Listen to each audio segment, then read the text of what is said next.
ഭാഗത്തിലേക്ക് കടക്കുകയാണ്. ബഹുമാനപ്പെട്ട ഗോപാലകൃഷ്ണൻ സാറുമായുള്ള ചോദ്യോത്തര പരിപാടി. We are now going to have a question and answer session. Questions which were offered you by the audience for our guest to answer and offer his interpretation on. ജ്ഞാനമുള്ള ഒരു വ്യക്തിയുടെ ലക്ഷണം എന്താണ്? അല്ലെങ്കിൽ ആ വ്യക്തി എങ്ങനെയായിരിക്കണം സമൂഹത്തിൽ വർത്തിക്കേണ്ടത്? രണ്ട് തരത്തിലുള്ള ജ്ഞാനമുണ്ട്. ഒന്ന് പരമമായ ജ്ഞാനം, പാരമാർത്ഥിക ജ്ഞാനം, അബ്സല്യൂട്ട് നോളജ്. രണ്ട് പ്രാക്ടിക്കൽ നോളജ്, വ്യാവഹാരികമായിട്ടുള്ള ജ്ഞാനം.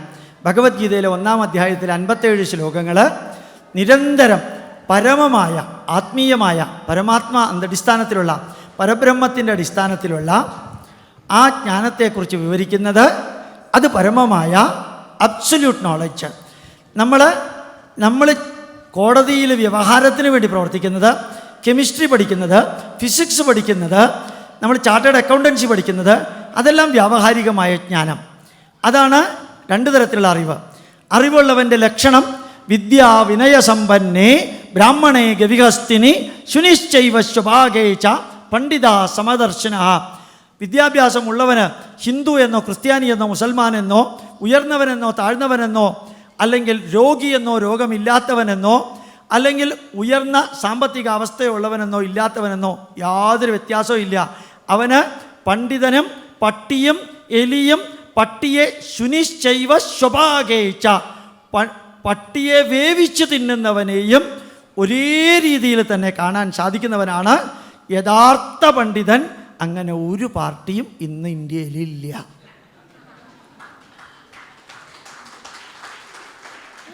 The next question. I am a Hindu. My daughter asks me this very same question. Why do we have so many gods in Hinduism? And how do I justify idol worship? Or do I not? So many gods. There are absolutely not many gods. All these so-called gods, quotation, are pathways to the ultimate aim. Ekam sat vipraha bahuda vadanti.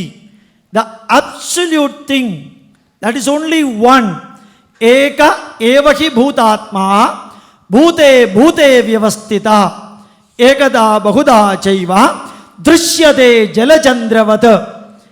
Just like only one moon is there in the sky, at the same time that moon is getting reflected in the water in a coconut shell, or the water in a pond, water in a channel, water in the river, water in the lake, water in the ocean. The same moon is getting reflected. That reflection we call as gods. But all these gods, whether it is Lakshmi, Parvati, Saraswati, Lord Shiva, Lord Brahma, all are pathways. If you want to go to New York, New York is only one. But pathway to go to New York are different. From London, the route is different. From Ireland, route is different. From Minneapolis, route is different. From Chicago, from Houston, from Washington, coming to New York, you have to go through different routes. You cannot expect that all the people should come to New York through the same route. It is impossible. So, those who would like to worship knowledge, let them worship Goddess Saraswati.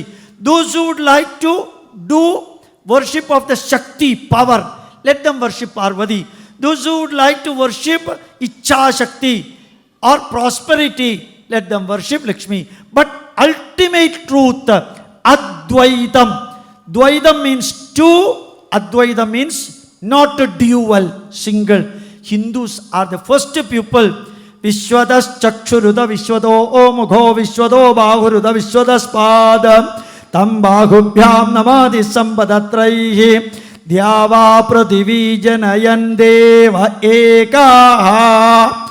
Dhyava prathivi janayan deva eka. The God which created the whole universe, that God is only one. Only one. So we are following, we were following, and we will be following one concept, but pathways are different. Excellent question. അടുത്ത ചോദ്യം. ജീവിതത്തിൻ്റെ ആത്യന്തികമായ ലക്ഷ്യം ശാന്തിയാണെങ്കിൽ ഈ ലോകത്തിൽ ക്രൂരതയും അശാന്തിയും ഇങ്ങനെ വർദ്ധിക്കുന്നത് എന്തുകൊണ്ട്? ചോദ്യം ചോദിച്ചിട്ടുള്ളത് ആതിര. ഈ ലോകത്തിൽ ഒരു മാഗ്നറ്റ് എടുത്താൽ നോർത്ത് പോള് മാത്രമായിട്ട് ഉണ്ടാവില്ല. ഭൂമിക്ക് നോർത്ത് പോളും സൗത്ത് പോളും ഉണ്ട്. സെൻട്രിഫ്യൂഗൽ ഫോഴ്സ് ഉണ്ടെങ്കിൽ സെൻട്രിപെറ്റൽ ഫോഴ്സ് ഉണ്ട്. പോസിറ്റീവ് ഉണ്ടെങ്കിൽ നെഗറ്റീവ് ഉണ്ട്. സൂര്യൻ ഉദയമുണ്ടെങ്കിൽ അസ്തമയമുണ്ട്. ആണുണ്ടെങ്കിൽ പെണ്ണുണ്ട്. ജനനമുണ്ടെങ്കിൽ മരണമുണ്ട്. രണ്ടില്ലാത്തതൊന്നുമില്ല. രണ്ടാണ് എല്ലാം. വ്യാവഹാരികമായിട്ടുള്ള എല്ലാം രണ്ടായ സ്ഥിതിക്ക് സമാധാനമുണ്ടെങ്കിൽ അസമാധാനവുമുണ്ട്. സ്വാമി വിവേകാനന്ദനോട് ഒരാളൊരു ചോദ്യം ചോദിച്ചു. ഇതേ ചോദ്യം ഇംഗ്ലീഷിൽ ചോദിച്ചു. അതിന് ഉത്തരം അദ്ദേഹം കൊടുത്തത് എന്തറിയാമോ? മൈ ഡിയർ സ്റ്റുഡൻ്റ് എന്നോ എന്താണ് വിളിച്ചത്? You have got A wrong Notion. You have got A wrong Notion. You think that good increases continuously and bad decrease continuously. Wrong my dear friend. You think that a day will come only good will remain and bad will vanish. Wrong, my dear friend. When the good increases, bad will also increase. Adana, whenever the system in equilibrium is disturbed, the system will adjust itself in such a way that effect of the disturbance will be nullified. അപ്പോൾ equilibrium എന്ന് പറയുന്നത് പോസിറ്റീവും നെഗറ്റീവുമാണ്. അതൊക്കെ വേണം. അതൊക്കെ ഇല്ലെങ്കിൽ ജനകോടികളുടെ വിശ്വസ്ത സ്ഥാപനത്തിൽ നിന്ന് മാലയൊക്കെ മേടിച്ചിട്ട് നടന്നു കഴിയുമ്പോൾ മരണം ഉണ്ടെന്ന് ചിന്തിക്കുമോ? ചിന്തിക്കണമെങ്കിൽ കുറേ പ്രശ്നങ്ങളൊക്കെ വേണം വീട്ടിൽ. അതെല്ലാം കൂടി ചേർന്നതാ ജീവിതം എന്ന് പറയാൻ സാധിക്കട്ടെ. Excellent question. How should one live life to the best? How should one live life to the best? You should be efficient and you should be effective. First statement. Nobody bothers about the effort taken by you, bothers about the result produced by you. And always remember, being different. You should be different from others. You should be different from others. Qualitatively and quantitatively, an entirely different personality. അതാണ് യഥാർത്ഥത്തിൽ നമ്മളുടെ ജീവിതത്തെ ധന്യമാക്കുന്നത്. ഒരു minute പോലും waste ആക്കരുത്. ഞാൻ ചിലപ്പോൾ പറയാറുണ്ട്, മലയാളികളായ സ്ഥിതി പറയാം, ചേന തിയറി എന്ന് കേട്ടിട്ടുണ്ടോ? കേട്ടിട്ടുണ്ടാവില്ല. എന്താ കാരണം അറിയോ? അത് ഞാനാ ഉണ്ടാക്കിയ ചേന തിയറി. മാർക്കറ്റിൽ നിന്നൊരു ചേന മേടിച്ചു കൊണ്ടുവന്നാൽ ആ കവറ് പൊട്ടിച്ച് നോക്കുമ്പോൾ അതിൽ കുറച്ച് ഭാഗം ചീഞ്ഞതുണ്ടെങ്കിൽ നമ്മൾ എന്ത് ചെയ്യും? ചേന മൊത്തം കളയില്ല, ചീഞ്ഞ ഭാഗം മാത്രം കളഞ്ഞ് ബാക്കിയുള്ള ഉപയോഗിക്കും. എല്ലാ മനുഷ്യരിലും കുറേ ചീഞ്ഞ ഭാഗമുണ്ട്, അത് ഉപയോഗിക്കേണ്ട. ബാക്കി എല്ലാവരെയും ഉപയോഗിച്ച് നല്ല രീതിയിൽ അങ്ങ് ധന്യമായിട്ട് പ്രവർത്തിക്കുക. ചിരിച്ചുകൊണ്ട് പ്രവർത്തിക്കുക, ചിരിച്ചുകൊണ്ട് പ്രവർത്തിക്കുക.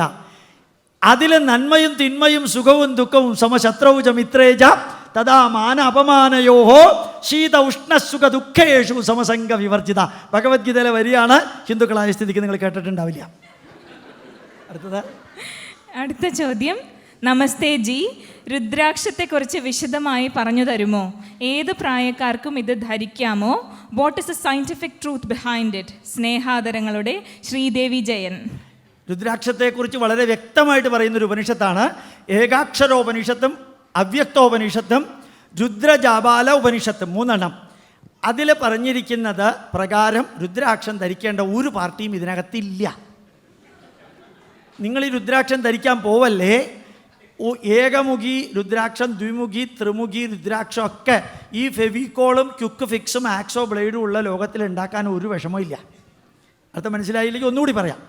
ക്യുക്ക് ഫിക്സും ഫെവിക്കോളും ആക്സോ ബ്ലേഡുമുള്ള ലോകത്തിൽ ഈ 5000 8,000 കൊടുത്ത് രുദ്രാക്ഷം ഉണ്ടാക്കി ധരിക്കേണ്ട ആവശ്യമില്ല.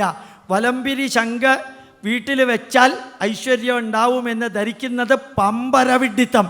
ആ വലംപിരി ശംഖ് ഒന്നും കടലിൽ നിന്ന് എടുക്കുന്നതല്ല, അത് ഗ്രാനൈറ്റിൻ്റെ പൊടിയും വൈറ്റ് സിമെൻറ്റും കൊണ്ട് ഫാക്ടറിയിൽ ഉണ്ടാക്കുന്നതാണ്. അത് വീട്ടിൽ വെച്ച ഐശ്വര്യം ഉണ്ടാവുമെങ്കിൽ ആദ്യം അത് വീട്ടിൽ വെക്കേണ്ടത് കേരളത്തിലെ ധനകാര്യമന്ത്രി KM മാണിയാണ്. അതുകൊണ്ട് വലംപിരി ശംഖ് വെച്ചിട്ടും മേരു യന്ത്രം വെച്ചിട്ടും ലക്ഷ്മി വിളക്ക് വെച്ചിട്ടും ദേവപ്രശ്നം വെച്ചിട്ടും ഒന്നും വീട്ടിൽ ഐശ്വര്യം ഉണ്ടാക്കാൻ ശ്രമിക്കല്ലേ, ഉണ്ടാവില്ല. ഈ പ്രശ്നം വെക്കുന്ന വ്യക്തിക്ക് ഒരു പേര് മലയാളത്തിലുണ്ട്, പ്രശ്നക്കാരൻ. ഞാനിട്ട പേരല്ല, ഞാനിട്ട പേരല്ല. ജ്യോതിഷം നല്ലതാണ്.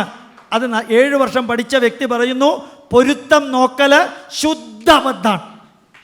രാശി പൊരുത്തമായാലും രാശ്യാധിപ പൊരുത്തമായാലും സ്ത്രീ ദീർഘ പൊരുത്തമായാലും ഗണപ്പൊരുത്തമായാലും രജ്ജു പൊരുത്തമായാലും അതുപോലെ തന്നെ യോനി പൊരുത്തം, സ്ത്രീ യോനി പുരുഷ യോനി, മനുഷ്യനെ 2ആയിട്ട് തിരിക്കുന്നതാണ് ആ വാക്ക്.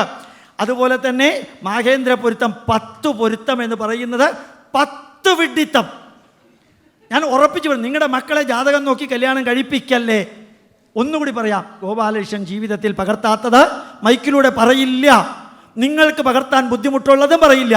എൻ്റെ നക്ഷത്രം തിരുവോണം, എൻ്റെ ഭാര്യയുടെ നക്ഷത്രം പൂരാടം, അവളെ ഈശ്വരാനുഗ്രഹം കൊണ്ട് കറുത്ത വാവ്, ഞാൻ ദൈവാനുഗ്രഹം കൊണ്ട് വെളുത്ത വാവ്. പൂരാടം, ഉത്രാടം, തിരുവോണം 3 ആളാണ്. 33 കൊല്ലമായി, വലിയ പ്രോബ്ലം ഒന്നുമില്ല. എൻ്റെ മകളുടെ ജാതകം നോക്കിയിട്ടല്ല കല്യാണം കഴിച്ചത്. ചെറിയൊരു കല്യാണ മണ്ഡപം അവൈലബിൾ ആയിരുന്നത് ഫെബ്രുവരി 3-ാം തീയതിയാണ്. അത് ബുക്ക് ചെയ്തു, അന്ന് നടത്താൻ തീരുമാനിച്ചു. എൻ്റെ വൈഫ് അന്ന് നല്ല സമയം ഏതാണെന്ന് ഒരു ജ്യോതിഷനോട് ചോദിച്ചു. അയാൾ 8:30 എഴുതി തന്നു. ഞാൻ ഫോൺ വിളിച്ച് പറഞ്ഞു 8:30 ഒരു മനുഷ്യനും വരില്ല, 10:30 എഴുതി തരാൻ പറഞ്ഞു. അങ്ങനെ 10:30 എഴുതി തന്നു. നമ്മൾ ഓർമ്മിക്കുക, ഈ രുദ്രാക്ഷമോ മരതകമോ ഗോമേതകമോ ഒക്കെ ഇട്ടാൽ വീട്ടിനകത്ത് ഐശ്വര്യം ഉണ്ടാവുന്ന ധരിക്കല്ലേ. അത് മുഴുവനും തട്ടിപ്പും വെട്ടിപ്പും പറ്റിക്കലുമാണ്. എന്നാൽ ഒരു ചരട് കെട്ടിയാൽ അത് സയൻറ്റിഫിക് ആണോ? സിമ്പിൾ എക്സാമ്പിൾ, നമ്മുടെ വീട്ടിലൊരു കുട്ടിയുണ്ടെന്ന് വിചാരിക്കുക. ആ കുട്ടി സന്ധ്യാസമയത്ത് വീട്ടിൽ കറങ്ങി നടക്കുമ്പോൾ ഒരു പട്ടിയെയോ പൂച്ചയെയോ കീരിയെയോ MLA യോ കണ്ട് പേടിച്ചു എന്ന് വിചാരിക്കാം. ആ പേടിച്ച് വീട്ടിനകത്തേക്ക് ഓടി കയറി വരുമ്പോൾ അമ്മൂമ്മമാർ ചെയ്യാറുള്ളത് എന്താ അറിയോ? ട്രൗസർ പൊക്കി തുടക്കി ഒരൊറ്റ അടി വെച്ച് തുടക്കും. അത് കഴിഞ്ഞ് തടവിയിട്ട് പറയും, അമ്മൂമ്മയെ വെളിച്ചത്ത് ചോറ് കൊടുത്തിട്ട് ഇരുട്ടത്ത് കിടത്താൻ കിട്ടുമോ എന്ന് പറയും. അപ്പോഴും കുട്ടിയുടെ മനസ്സിനകത്ത് പേടിയുണ്ടെന്ന് വിചാരിക്കുക. ആ പേടി മാറ്റാൻ ഒരു ചരടെടുത്ത് അതിൽ ഏതെങ്കിലും ഒരു മന്ത്രം, കൈ പിടിച്ചേ ഊണ് കഴിക്കാറുള്ളൂ, കഥയൊന്ന് ചൊല്ലിയാലേ ഉറങ്ങാറുള്ളൂ എന്നുള്ള പാട്ടായാലും മതി, അല്ലെങ്കിൽ പൂക്കുന്നിതാമില്ല പൂക്കുന്നില്ല, ഞാൻ കുട്ടിക്ക് അതിൻ്റെ അർത്ഥം മനസ്സിലാവരുതെന്ന് മാത്രം. അത് ജപിച്ച് വിളക്കിൻ്റെ ചുവട്ടിലോ മറ്റോ കൊണ്ട് വെച്ചിട്ട് ഈ കുട്ടിയുടെ കയ്യിൽ പറയാം, അമ്മൂമ്മ മോന് ഇനി ചരട് കെട്ടിയാൽ ഇനി പേടിയൊന്നും ഉണ്ടാവില്ല, അമ്മൂമ്മയ്ക്ക് ഉറപ്പാണ്, ഇനി പേടി ഉണ്ടാവില്ല. അതവിടെ വർക്ക് ചെയ്യും. ഈ ചരട് കൊണ്ടുപോയിട്ട് VS അച്യുതാനന്ദൻ്റെ കഴുത്തിലല്ല കൈ കെട്ടിയാൽ വർക്ക് ചെയ്യില്ല. അവിടെ അത് വർക്ക് ചെയ്യില്ല. ഇവിടെ ഇത് സയൻറ്റിഫിക്കാ, ഇവിടെ സൈക്കോളജിയാണ്. അവിടെ ആ സൈക്കോളജി വർക്ക് ചെയ്യില്ല. അതുകൊണ്ട് ഓർമ്മിക്കുക, ഈ വലംപിരി ശങ്കൻ അത് മെറ്റീരിയലിസ്റ്റിക് ഗെയിനിന് വേണ്ടി വെക്കുന്നത് ഒന്നും വർക്ക് ചെയ്യില്ല. സൈക്കോളജിക്കൽ ഗെയിനിന് വേണ്ടി വർക്ക് ചെയ്യുന്നത് ചിലത് വർക്ക് ചെയ്യും. അത് ആ വ്യക്തിയുടെ ഇഗ്നോറൻസും ഏജും വിസ്ഡവും ഇന്റലക്ച്വൽ ആൻഡ് അനാലിറ്റിക്കൽ കപ്പാസിറ്റിയും അനുസരിച്ചിരിക്കുന്നു. Excellent question. What is the best way to introduce the Vedas to my 8-year-old son? Vedas. Indian institute of scientific ഹെറിറ്റേജിൻ്റെ വെബ്സൈറ്റിൽ www.iish.org 5 വേദങ്ങൾ അപ്ലോഡ് ചെയ്തിട്ടുണ്ട്. 200 മണിക്കൂർ ഫ്രീ ആയിട്ട് ഡൗൺലോഡ് ചെയ്യാം. കാറിൽ ഡ്രൈവ് ചെയ്യുമ്പോഴോ വീട്ടിൽ രാവിലെയോ വൈകുന്നേരമോ ഉറങ്ങുന്ന സമയത്തോ കമ്പ്യൂട്ടറിൽ വർക്ക് ചെയ്യുന്ന സമയത്തോ വേദമന്ത്രങ്ങൾ കേൾക്കുക. ഉറപ്പിച്ചു പറയുന്നു, എഫക്റ്റ് ഉണ്ടാവും. അത് ആത്മീയതയുടെ എഫക്റ്റ് അല്ല, അർത്ഥം അറിഞ്ഞുകൊണ്ട് കേൾക്കുകയാണെങ്കിൽ സൈക്കോ ലിംഗ്വിസ്റ്റിക് എഫക്റ്റും ന്യൂറോ ലിംഗ്വിസ്റ്റിക് എഫക്റ്റും. അർത്ഥം അറിയാതെ കേൾക്കുകയാണെങ്കിൽ ന്യൂറോ ലിംഗ്വിസ്റ്റിക് എഫക്റ്റ്. വേദമന്ത്രം കേൾക്കുമ്പോൾ അർത്ഥം അറിയണമെന്ന് നിർബന്ധമില്ല. പ്രാർത്ഥിക്കുമ്പോൾ അർത്ഥം അറിയണമെന്ന് നിർബന്ധമാണ്. ദൈവമേ കാത്തുകൊൾകങ്ങ് കൈവിടാതിങ്ങു ഞങ്ങളെ, നാവികൻ നീ ഭവാബ്ദിക്കോ രാവിവൻ തോണി നിൻ പദം. ഒന്നൊന്നായി എണ്ണിത്തൊട്ടെണ്ണും പൊരുളൊടുങ്ങിയാൽ നിന്നിടും ദൃക്കുപോലുള്ള നിന്നില സ്പന്ദമാകണം.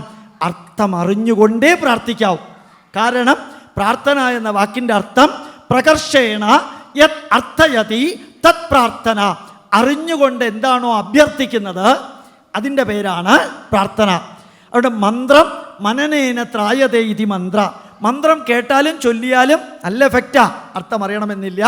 പ്രാർത്ഥനയ്ക്ക് അർത്ഥം അറിയണമെന്ന് നിർബന്ധമാണ്. ഇപ്പോൾ കാറിൽ പോകുമ്പോഴോ CD പ്ലെയറിലായിട്ടോ രാവിലെ അടുക്കളയിൽ ഭക്ഷണം പാകം ചെയ്യുമ്പോഴോ എല്ലാം നിങ്ങൾക്ക് CD പ്ലേ ചെയ്ത് വേദമന്ത്രം കേൾക്കാവുന്നതാണ്. നല്ലൊരു ചോദ്യം. അടുത്തതായി ക്രിസ്ത്യാനികളും മുസ്ലിങ്ങളും ഹിന്ദുക്കളോട് കൂടുതലും ചോദിക്കുന്നത് ഈ ക്വസ്റ്റ്യൻ ആണ് എന്ന് പറഞ്ഞുകൊണ്ട് ഒരാൾ ചോദിച്ചിരിക്കുന്നു. പ്രണാമം സർ. എന്തുകൊണ്ടാണ് പീരിയഡ് വരുമ്പോൾ സ്ത്രീകൾക്ക് ടെമ്പിളിൽ പോകാൻ അല്ലെങ്കിൽ പ്രവേശിക്കരുത് എന്ന് പറയുന്നത്? എന്തുകൊണ്ടാണെന്ന് അതിൻ്റെ സയൻസ് ഇവിടെയുള്ള ഹിന്ദുക്കൾക്ക് വേണ്ടി ഒന്ന് വിശദീകരിക്കണം. ഏത് ചോദ്യത്തിനും ഉത്തരം പറയാൻ ഹിന്ദുക്കളെ പ്രിപ്പയർ ചെയ്യണം. ഹിന്ദുക്കളായാലും മുസ്ലിങ്ങളായാലും ഇതൊന്നിലും പെടാത്തവരായാലും ചോദ്യം ചോദിക്കുമ്പോൾ അറിഞ്ഞുകൂടാ എങ്കിൽ ധൈര്യസമേതം അറിഞ്ഞുകൂടാ എന്ന് പറയാൻ ആദ്യം പഠിക്കണം. ഉത്തരം അറിഞ്ഞുകൂടെങ്കിൽ അറിഞ്ഞുകൂടെന്ന് പറയാനാണ് ആദ്യം പഠിക്കേണ്ടത്. അതാണ് ഹിന്ദുവിന് എപ്പോഴും ബുദ്ധിമുട്ട്. പഠിക്കാത്ത ഒന്നിനെക്കുറിച്ച് എന്തിനറിയാമെന്ന് പറയാൻ പോകണം. രണ്ടാമത്തെ കാര്യം, ശ്രീനാരായണ ഗുരുദേവൻ പറഞ്ഞതുപോലെ വാദിക്കാനും ജയിക്കാനും ശ്രമിക്കരുത്. വാദിക്കാനും ജയിക്കാനുമല്ല, അറിയാനും അറിയിക്കാനും മാത്രമേ ശ്രമിക്കാവൂ. മൂന്നാമത്തേത്, മനഃശുദ്ധി, ശരീരശുദ്ധി, വാക്ശുദ്ധി, ആഹാരശുദ്ധി, കർമ്മശുദ്ധി. ഇത് 5 എണ്ണമാണ് അമ്പലത്തിലേക്ക് പോകാൻ ആവശ്യമായിട്ടുള്ളത്. ശരീരശുദ്ധി, മനഃശുദ്ധി, വാക്ശുദ്ധി, കർമ്മശുദ്ധി, ആഹാരശുദ്ധി. ഈ ശുദ്ധി ഉണ്ടെന്ന് നിങ്ങൾക്ക് ആർക്കെങ്കിലും തോന്നുന്നു എങ്കിൽ നിങ്ങൾക്ക് എല്ലാവർക്കും അമ്പലത്തിൽ പോകാം. ആ ശുദ്ധി ഇല്ല എന്ന് നിങ്ങൾക്ക് തോന്നുകയാണെങ്കിൽ അമ്പലത്തിൽ പോകണ്ട. അമ്പലത്തിൽ ഹിന്ദുക്കൾക്ക് പോയേ മതിയാവൂ എന്നില്ല. ക്രിസ്ത്യാനികൾക്ക് ജനിച്ചാൽ മാമോദീസ മുക്കാൻ പോകണം, കല്യാണത്തിന് അവിടേക്ക് പോകണം, മരിച്ചു കഴിഞ്ഞാൽ അവിടെ പോകണം. 3 കയറിട്ടാണ് പിടിച്ചിരിക്കുന്നത്. ഹിന്ദുവിന് അമ്പലത്തിൽ ഒരു കയറൂട്ട് പിടിച്ചിട്ടില്ല. അതുകൊണ്ട് വേണമെന്ന് തോന്നുകയാണെങ്കിൽ പോവുക. ഞാൻ പിരീഡിലാണ് എന്നാലും പോവും, ധൈര്യമായിട്ട് പോവുക. തന്നെത്താനെ കുറ്റബോധം തോന്നുകയാണെങ്കിൽ പോവാണ്ടിരിക്കുക. അല്ലാതെ എത്ര പ്രാവശ്യം പോകുന്നുണ്ട് ഇപ്പം അമ്പലത്തിൽ? അല്ലാതെ എത്ര പ്രാവശ്യം പോകുന്നുണ്ട്? ഈ പിരീഡിൽ തന്നെ പോകണമെങ്കിൽ, അപ്പോൾ ചോദ്യത്തിന് ഉത്തരം പറയാനാണെങ്കിൽ അറിഞ്ഞുകൂടാ പറയാം, ധൈര്യമായിട്ട് പറയാൻ പഠിക്കണം. ആദ്യം ഹിന്ദു പഠിക്കാതെ പോയത് അറിഞ്ഞുകൂടാന്ന് പറയാം. അറിഞ്ഞുകൂടാന്ന് പറഞ്ഞാൽ എന്താ കുഴപ്പം? എന്താ എനിക്ക് അറിഞ്ഞുകൂടാന്ന് പറയും. ഒരു ചോദ്യം എനിക്ക് അറിഞ്ഞുകൂടെങ്കിൽ എനിക്ക് അറിഞ്ഞുകൂടാ പറയും. There is a website for Vedic maths. Is this related to the Vedas? Vedic mathematics is not at all related to Vedas. അഥർവവേദത്തിൻ്റെ പരിശിഷ്ടത്തിലാണ് വേദിക് മാത്തമാറ്റിക്സ് വരുന്നത് എന്നാണ് അത് കണ്ടുപിടിച്ച ഒരു സരസ്വതിയാണ്. ദയാനന്ദ സരസ്വതിയോ ജ്ഞാനാനന്ദ സരസ്വതിയോ ആണ് പറയുന്നത്. അഥർവവേദം നല്ലോണം എനിക്കറിയാം. അഥർവവേദത്തിന് പരിശിഷ്ടം ഇല്ല. ഋഗ്വേദത്തിന് പരിശിഷ്ടമുണ്ട്, യജുർവേദത്തിന് കുറച്ച് പരിശിഷ്ട മന്ത്രങ്ങളുണ്ട്, സാമവേദത്തിനും അഥർവവേദത്തിനും പരിശിഷ്ടം ഇല്ല. അപ്പോൾ അഥർവവേദത്തിൻ്റെ പരിശിഷ്ടമാണ് വേദിക് മാത്തമാറ്റിക്സ് എന്ന് പറയുന്നത് തെറ്റ്. ഇനി വേദത്തിൻ്റെ പരിശിഷ്ടമാവണമെന്നൊന്നും ഇല്ല. വേദഗണിതം എന്ന് പറഞ്ഞാൽ, വേദം എന്ന വാക്കിൻ്റെ അർത്ഥം അറിവ്, അറിവ്. ഇപ്പോൾ നാളെ ഒരാൾ വേദിക് സാമ്പാർ പൊടി എന്ന് പറഞ്ഞിട്ട് ഒരാൾ ഇറക്കി വിചാരിക്കുക, അത് വേദത്തിൽ പറഞ്ഞിരിക്കുന്ന സാമ്പാർ പൊടി ആവണമെന്നില്ല. വേദത്തിൽ സാമ്പാർ പൊടിയെ പറഞ്ഞിട്ടില്ല. അപ്പോൾ വേദിക് എന്ന വാക്ക്, വേദ എന്ന വാക്ക് നിങ്ങൾ തന്നെ നോക്കുക. ഇവിടെ ഒരു പള്ളി മുഴുവനും പുതുക്കി പണിതത് ഒരു ഹിന്ദുവാണ്. എന്താ അതിൻ്റെ പേര്? അനിൽ ചേർത്തിട്ടൊരു ഹിന്ദുവാണ് ഇവിടെ ഒരു പള്ളി ലണ്ടനിൽ പുതുക്കി പണിതത്. അദ്ദേഹത്തിൻ്റെ സ്ഥാപനത്തിൻ്റെ പേര് വേദാന്ത അസോസിയേറ്റ്സ് ആണ്. അപ്പോൾ അദ്ദേഹത്തിൻ്റെ കമ്പനി, മൈനിങ് കമ്പനിയും വേദാന്തമായിട്ട് വല്ല ബന്ധമുണ്ടോ? വേദാന്തം എന്ന് പറയുന്നത് ഉപനിഷത്താണ്. ഇത് ഞാനിപ്പോൾ പറയുന്നത് മാവേലിക്കരയിലെ കാര്യമല്ല കേട്ടോ. ഇപ്പം ഞാൻ പറഞ്ഞത് ലണ്ടനിലെ കാര്യമാണ്, ഇന്നസെൻ്റ് പറഞ്ഞ മാതിരി. അപ്പോൾ ഓർമ്മിക്കുക, ലണ്ടനിലാണൊരു പള്ളി ഈ വ്യക്തി കോടിക്കണക്കിനോ ലക്ഷക്കണക്കിനോ പൗണ്ട് ചിലവാക്കിയിട്ട്, പക്ഷേ ആ വ്യക്തിയുടെ കമ്പനിയുടെ പേര് വേദാന്ത. ആ വേദാന്തം എന്ന വാക്കും ഉപനിഷത്തും തമ്മിൽ ബന്ധമില്ല. അതുകൊണ്ട് വേദഗണിതം എന്ന വാക്ക് വേദത്തിൽ നിന്നാണ് എന്ന് ധരിക്കേണ്ട. പക്ഷെ ഗണിത സൂത്രങ്ങൾ വേദമന്ത്രങ്ങൾ പോലെയുള്ള സൂത്രങ്ങളാണ്. സർ, ക്ഷേത്രത്തിൽ പോയാൽ എന്താണ് ചെയ്യേണ്ടത്? ഏതായാലും അവിടെ ഉഴുന്നുവടയും ദോശയും ഇഡ്ഡലിയും കിട്ടാത്തത് കൊണ്ട് അത് തിന്നാൻ സാധിക്കില്ല. ക്ഷേത്രത്തിൽ പോയാൽ deep red, deep green, deep blue dress അമ്പലത്തിൽ പോകുമ്പോൾ ഒഴിവാക്കണം. അമ്പലത്തിനകത്ത് കയറുന്നത് മുതൽക്ക് ഏതെങ്കിലും ഒരു നാമം ജപിക്കാം. ശ്രീകോവിലിൻ്റെ മുമ്പിൽ 20 സെക്കൻഡ് നിന്നാണ് തൊഴേണ്ടത്. 5 സെക്കൻഡ് കണ്ണ് തുറന്ന് 15 സെക്കൻഡ് കണ്ണടച്ച് 5 സെക്കൻഡ് കണ്ണ് തുറന്ന് ശ്രീകോവിലിനകത്തുള്ള വിഗ്രഹത്തിൻ്റെ രൂപത്തെ മനസ്സിലേക്ക് എടുക്കുക. ആ ഇമേജിനെയാണ് അടുത്ത 15 സെക്കൻഡ് ഇമാജിനേഷന് വിധേയമാക്കേണ്ടത്. ഇപ്പോൾ കൈ കൂപ്പുമ്പോൾ ശ്രദ്ധിക്കാനുള്ളത് 5 വിരലും തൊടണം. ഈ പെരുവിരൽ ഹാർട്ടിൽ തൊട്ടുകൊണ്ട് വേണം തൊഴാൻ. കാല് 30 ഡിഗ്രിയിൽ വെച്ച് നേരെ നിൽക്കാതെ പുറകിലുള്ളവന് ഒബ്സ്ട്രക്ഷൻ വരാതെ ഇടത്തോട്ടോ വലത്തോട്ടോ നിന്ന് അത് കഴിഞ്ഞിട്ട് അമ്പലത്തിൽ 3 പ്രദക്ഷിണം വെക്കണം. പ്രദക്ഷിണം വെക്കുമ്പോൾ കൈ വീശരുത്, നീട്ടി കാല് വെച്ച് നടക്കരുത്, പതുക്കെ പ്രദക്ഷിണം വെക്കണം. ആ സമയത്ത് ആരോടും സംസാരിക്കരുത്. ശിവൻ്റെ അമ്പലമാണെങ്കിൽ സോമരേഖ മുറിച്ച് കടക്കരുത്, ഓവ് മുറിച്ച് കടക്കരുത്. തിരിച്ചു വന്ന് ആ പ്രസാദവും ചന്ദനവും വാങ്ങിച്ച് 3 പ്രദക്ഷിണം വെച്ച് പ്രസാദവും ചന്ദനവും വാങ്ങിച്ച് ഒരിക്കൽ കൂടി തൊഴുത് അമ്പലത്തിന് പുറത്ത് പോയിട്ട് ഒരു പ്രദക്ഷിണവും കൂടി കഴിഞ്ഞിട്ട്, ആൽമരമുണ്ടെങ്കിൽ രാവിലെ 8 മണിക്ക് മുമ്പാണെങ്കിൽ, മഴയും കാറ്റും ഇല്ലാത്ത ദിവസമാണെങ്കിൽ മാത്രം ആൽമരത്തിന് 7 പ്രദക്ഷിണം വയ്ക്കുക. അത് കഴിയുമ്പോൾ അമ്പലത്തിനകത്ത് കയറിയ സമയം, അമ്പലത്തിൽ നിന്ന് പുറത്തേക്ക് പോകുന്ന സമയം ഏകദേശം അരമണിക്കൂറാണ്, 30 മിനിറ്റാണ് നമ്മുടെ ശരീരം അമ്പലത്തിനകത്ത് വെക്കേണ്ടത്. അമ്പലം എന്ന് പറയുന്നത് പരമാത്മാവ് കുടികൊള്ളുന്ന ക്ഷേത്രം. ക്ഷയാത് ത്രായതേ ഇതി ക്ഷേത്ര. അപ്പോൾ പരമാത്മാവ് കുടികൊള്ളുന്ന ക്ഷേത്രത്തിലേക്ക് ജീവാത്മാവ് കുടികൊള്ളുന്ന ഈ ക്ഷേത്രത്തെ കൊണ്ടുപോകലാണ് ക്ഷേത്ര ദർശനം. പരമാത്മാവ് കുടികൊള്ളുന്ന ക്ഷേത്രത്തിലേക്ക് ജീവാത്മാവ് കുടികൊള്ളുന്ന ഈ ക്ഷേത്രത്തെ കൊണ്ടുപോകുന്നത് എനർജൈസേഷന് വേണ്ടിയാണ്. Light energy, heat energy, sound energy, chemical energy, 4 എനർജിയാണ് ക്ഷേത്രങ്ങളിൽ നിന്ന് നമുക്ക് ലഭിക്കുന്നത്. അതുകൂടാതെ മാനസികമായിട്ടുള്ള നന്മയും നമുക്ക് അവിടെ നിന്ന് ലഭിക്കുന്നു. ഈ എനർജൈസേഷന് വേണ്ടിയാണ് അമ്പലത്തിലേക്ക് പോകുന്നത്. ആ അമ്പലത്തിലേക്ക് പോകാനുള്ള കണ്ടീഷൻ കുറച്ച് മുമ്പ് പറഞ്ഞു. ശരീരശുദ്ധി, വാക്ശുദ്ധി, മനഃശുദ്ധി, കർമ്മശുദ്ധി, ആഹാരശുദ്ധിയാണ്. ഇത്രയുമായാൽ ക്ഷേത്ര ദർശനം എനർജൈസേഷനാണ്. മനസ്സിന്, ശരീരത്തിന്, കുടുംബാംഗങ്ങൾ ഒരുമിച്ച് പോകുമ്പോൾ കുടുംബത്തിന്, സമൂഹത്തിലെ ആൾക്കാർ ഒരുമിച്ച് വരുമ്പോൾ സമൂഹത്തിന്, രാഷ്ട്രജനത ഒരുമിച്ച് ക്ഷേത്രത്തിലേക്ക് വരുമ്പോൾ രാഷ്ട്രത്തിൻ്റെ സസ്റ്റൈനബിൾ ആൻഡ് പെർമനൻ്റ് ബെനിഫിറ്റിന് വേണ്ടിയാണ് ക്ഷേത്രങ്ങൾ. സ്വർഗത്തിലേക്ക് പോകാനോ പാപം ഇറക്കി വയ്ക്കാനോ ഉള്ള കേന്ദ്രമല്ല ക്ഷേത്രം. വസുധൈവ കുടുംബകം എന്ന സങ്കല്പമാണ് ഹിന്ദു മതത്തിനുള്ളത്. ഇങ്ങനെയിരിക്കെ വർണ്ണസങ്കരത്തിനെ കുറിച്ച് എന്താണ് സാറിന് പറയാനുള്ളത്? ജന്മനാൽ ജായതേ മർത്യ കർമ്മണാൽ ജായതേ ദ്വിജ ബ്രഹ്മജ്ഞാനേന ഏവ ബ്രാഹ്മണ. ജന്മം കൊണ്ട് എല്ലാവരും മനുഷ്യരാണ്. ജന്മനാൽ ജായതേ മർത്യ, ജന്മം കൊണ്ട് എല്ലാവരും മനുഷ്യർ. കർമ്മം കൊണ്ട്, കർമ്മണാൽ ജായതേ ദ്വിജ, കർമ്മം കൊണ്ട് ഒരാൾ ഡോക്ടർ, ഒരാൾ എഞ്ചിനീയർ, ഒരാൾ വക്കീൽ, ഒരാൾ ജഡ്ജി, ഒരാൾ മന്ത്രി, ഒരാൾ ചാർട്ടേഡ് അക്കൗണ്ടൻറ്റ്, ഒരാൾ ക്ലർക്ക്, ഒരാൾ സെക്യൂരിറ്റി മാൻ, പോലീസ്, പട്ടാളം. കർമ്മം കൊണ്ട്. ബ്രഹ്മജ്ഞാനേന ഏവ ബ്രാഹ്മണ. ആർക്കാണോ വേദം പഠിച്ച് ബ്രഹ്മജ്ഞാനം കിട്ടിയത് അയാളുടെ പ്രൊഫഷണൽ പേരാണ് ബ്രാഹ്മണൻ. പ്രൊഫഷണൽ പേരാണ് ബ്രാഹ്മണൻ. ജാതി പേര് നമ്പൂതിരി, എമ്പ്രാന്തിരി, അയ്യങ്കാര്, അയ്യര്, കൊങ്ങിണി, അത് ജാതി പേര്. അയാൾ 2.5 രൂപയുടെ പൂണൂലിട്ടാൽ ബ്രാഹ്മണനാവില്ല. അത് 2.5 രൂപയുടെ പൂണൂല് നിങ്ങൾ പോയി മേടിച്ചാലും കിട്ടും. അത് നിങ്ങൾക്ക് റോട്ടിന് സൈഡിൽ വേണമെങ്കിൽ ഇടാം, അപ്പോൾ ഒന്നും ബ്രാഹ്മണനാവില്ല. ബ്രഹ്മജ്ഞാനത്തിൻ്റെ ലെവലിലേക്ക് ആരാണോ ഉയർന്നിരിക്കുന്നത് അയാൾ ഏത് ജാതിയിലോ ഏത് മതത്തിലോ പെട്ട ആളാണെങ്കിലും അയാളുടെ പേര് ബ്രാഹ്മണൻ. ഈ ഭാരതത്തിൽ നിലനിൽക്കുന്ന ജാതികളിൽ അവർ പൂജ, മന്ത്രം, വേദം ഇത് പഠിച്ചവർ ആരൊക്കെ ഉണ്ടോ അവരെ ബ്രാഹ്മണൻ എന്നാ പറയാം. മഹീദാസ ഐതരേയൻ ചണ്ടാളനായിരുന്നു, പക്ഷെ മഹർഷിയായിരുന്നു. ആരാണോ രാഷ്ട്രത്തിൻ്റെ രക്ഷ ഓപ്ഷൻ പ്രൊഫഷനായിട്ട് എടുക്കുന്നത് അയാൾ ക്ഷത്രിയൻ. ആരാണോ കൃഷിയും പശുപാലനവും ഓപ്ഷനായിട്ട് ജീവിത ബന്ധാവായിട്ട് അയാളുടെ പേര് വൈശ്യൻ. പ്രൊഫഷൻ്റെ പേരാണ് വൈശ്യൻ. ബാക്കി സർവശില്പാനി ശൂദ്രസ്യ ച, എല്ലാ മെയ്സൺറി വർക്കും കാർപ്പൻട്രി വർക്കും സപ്പോർട്ടിംഗ് വർക്കും ശൂദ്രൻ്റേതാണ്. ഉത്തമം ച അധമം ച ഏതത് കർമ്മ ന വിദ്യതേ. ഒരു പ്രൊഫഷനും ഉയർന്നതെന്നോ ഒരു പ്രൊഫഷനും താഴ്ന്നതെന്നോ ഭാരതത്തിലില്ല. അപ്പോൾ വർണ്ണം എന്ന് പറയുന്നത് അവനവൻ ഓപ്റ്റ് ചെയ്യുന്ന നാല് തരത്തിലുള്ള പ്രൊഫഷനുകളിൽ ഏതിനെ ഓപ്റ്റ് ചെയ്യുന്നോ അതനുസരിച്ച് ജീവിക്കണമെന്ന് നിർബന്ധമാണ്. ജഡ്ജിക്ക് ജീവിക്കാൻ ഒരു പ്രോട്ടോക്കോൾ ഉണ്ട്, അതിൽ പട്ടാളക്കാരന് ജീവിക്കാൻ ഒരു പ്രോട്ടോക്കോൾ ഉണ്ട്. ആ പ്രോട്ടോക്കോൾ അനുസരിച്ച് ജീവിക്കാൻ ബ്രാഹ്മണനായിട്ട് ജനിച്ച ആൾക്ക് 16 ക്വാളിറ്റി, ക്ഷത്രിയന് 12 ക്വാളിറ്റി, വൈശ്യന് 8 ക്വാളിറ്റി, ശൂദ്രന് 4 ക്വാളിറ്റി.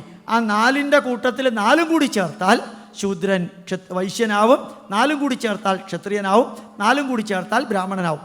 അത് കഴിഞ്ഞാൽ സന്യാസി, ഋഷി, മഹർഷി, ഹംസ ഋഷി, പരമഹംസ ഋഷി, പരമഹംസ പരിവ്രാജക ഋഷി, 6 ലെവലും കൂടിയുണ്ട്. അത് നിങ്ങളാവാത്തത് കൊണ്ട് അറിയേണ്ട ആവശ്യമില്ല. വളരെയധികം നന്ദി സർ. ഇന്നത്തെ തലമുറയുടെ യുക്തിക്കനുസരിച്ച് മഹത്തായ സനാതന തത്വങ്ങൾ നമുക്കായി പകർന്നു തന്ന ശ്രീ ഗോപാലകൃഷ്ണൻ സാറിന് ഒരുപാട് നന്ദി. അത് എഴുതി കൊണ്ടുവന്ന് വായിച്ചതാണ് കേട്ടോ.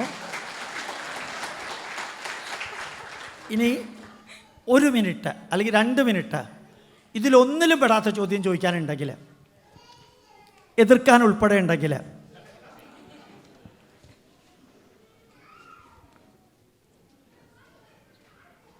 കരിയോ മൈക്ക് അവിടെ നിന്നോട് ഉറക്കെ പറഞ്ഞാൽ മതി.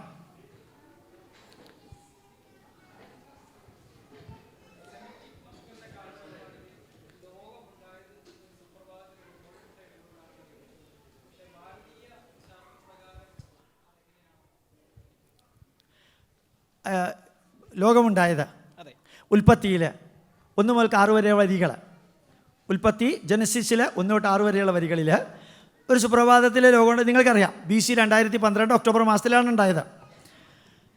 ഏതായാലും നമ്മുടെ വീക്ഷണപ്രകാരം ജീവൻ ഉത്ഭവിച്ചത് ശരിക്ക് കൃഷ്ണ വിഷ്ണോരാജ്ഞ പ്രവർത്തമാനസ്യ ആദ്യ ബ്രഹ്മണ ദ്വിതീയ പരാർദ്ധേ ശ്വേതവരാഹകൽപ്പേ വൈവസ്വത മന്വന്തരെ അഷ്ടാവിംശതിതമേ കലിയുഗേ പ്രഥമപാദേ ജംബോദ്വീപേ ഭാരതവർഷേ ഭരതഖണ്ഡേ മേരോഹ ദക്ഷിണേ പാർശ്വേ ദണ്ഡകാരണ്യേ ഗോദാവര്യാഹ ദക്ഷിണേ. ഈ മന്ത്രം മഹാസങ്കല്പം എന്നറിയപ്പെടുന്നു.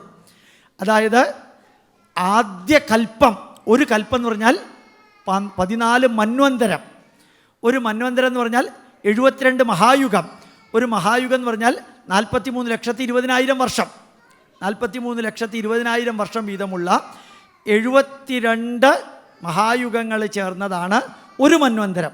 അങ്ങനെ 14 മന്വന്തരങ്ങൾ ചേർന്നതാണ് ഒരു കൽപ്പം.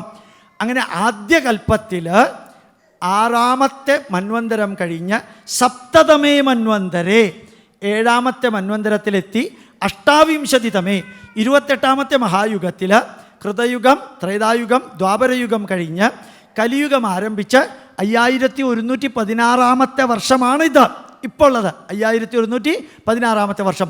അപ്പോൾ ഭൂമിയിൽ ജീവൻ ആരംഭിച്ചത്, ഒന്ന് ശ്രദ്ധിച്ചാലും മനസ്സിലാവില്ല, എന്നാലും ശ്രദ്ധിക്കുക. 6 മന്വന്തരം എന്ന് പറയുന്നത് 6 × 72 × 43,20,000. അത് കഴിഞ്ഞിട്ട് 28ാമത്തെ മഹായുഗം എന്ന് പറഞ്ഞാൽ 27 മഹായുഗം കഴിഞ്ഞു. അപ്പം 27 × 43,20,000. 28ാമത്തെ മഹായുഗം എന്ന് പറയുമ്പോൾ 43,20,000 × 3/4 കൃതയുഗം, ത്രേതായുഗം, ദ്വാപരയുഗം. അപ്പോൾ നേരത്തെ പറഞ്ഞ പോലെ 43,20,000 × 72 × 6 പ്ലസ് 43,20,000 × 27 പ്ലസ് 43,20,000 × 3/4 പ്ലസ് 5116 = 198.99 കോടി വർഷം. സ്പീഡ് കൂടിയോ ഇല്ല, മനസ്സിലായില്ലെന്നല്ലേ ഉള്ളൂ. അപ്പോൾ ജീവൻ ആരംഭിച്ചത് 198.99 കോടി വർഷങ്ങൾക്ക് മുമ്പ്. എക്സാക്ട്ലി സയൻസ് പ്രകാരം ആർക്കിസോയിക് ഇറ എന്ന് പറയുന്നതും കാനഡയിൽ ഹഡ്സൺ ബേയിൽ ആദ്യത്തെ ഈസ്റ്റും ബാക്ടീരിയയും മൈക്രോ ഓർഗാനിസവും കാണുന്നതാണ് 200 കോടി വർഷങ്ങൾക്ക് മുമ്പ്. ഭാരതീയ കണക്ക് പ്രകാരം 198.99 കോടി വർഷം, അവരുടെ കണക്ക് പ്രകാരം 200 കോടി വർഷം. അത് സയൻറ്റിഫിക്കലി പെർഫെക്റ്റ് ആയിട്ട് എഗ്രി ചെയ്യുന്നു. ഭൂമി ഉണ്ടായത് അനേക കോടി വർഷങ്ങൾക്ക് മുമ്പ്. എണ്ണം പറഞ്ഞിട്ടില്ല. ഇപ്പം ആരെങ്കിലും പറയുന്നുണ്ടെങ്കിൽ ഉറപ്പിച്ചൊന്ന് ചോദിക്കുക, കൃത്യമായിട്ടാണോ പറയുന്നത് എന്ന് പറഞ്ഞാൽ അയാൾ പറയും, എനിക്ക് തോന്നുന്നു അങ്ങനെയാണെന്ന്. ഈ ലോകത്തിൽ മിക്കവാറും എല്ലാം തോന്നൽ തന്നെയാണ്, അല്ലേ? ഗോപാലകൃഷ്ണൻ എന്തിനെക്കുറിച്ചാണ് പ്രഭാഷണം നടത്താൻ പോകണേന്ന് പറഞ്ഞാൽ നിങ്ങൾ എന്തുത്തരം പറയും? എനിക്ക് തോന്നുന്നു അയാൾ ആചാരത്തെക്കുറിച്ചാണ്.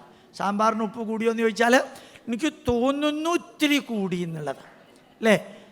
അമ്മയും മക്കളും കൂടി ഇരിക്കുമ്പോൾ അപ്പുറത്ത് കൂടെ ആരെങ്കിലും പോയാൽ മക്കൾ അമ്മയോട് ചോദിച്ചു എന്ന് വിചാരിക്കുക, ആരാ അമ്മ അതിൽ കൂടെ പോയെന്ന്. എനിക്ക് തോന്നുന്നു അച്ഛനാണ്, അല്ലേ? അച്ഛനാണെന്ന് തോന്നുന്നു. എല്ലാം ഒരു തോന്നലാണ്.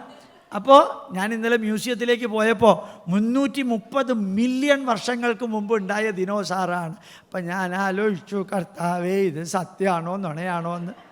330 മില്യൺ വർഷം എന്നൊക്കെ പറയും. അല്ലെന്ന് നിങ്ങൾ ആരെങ്കിലും പറയുമോ?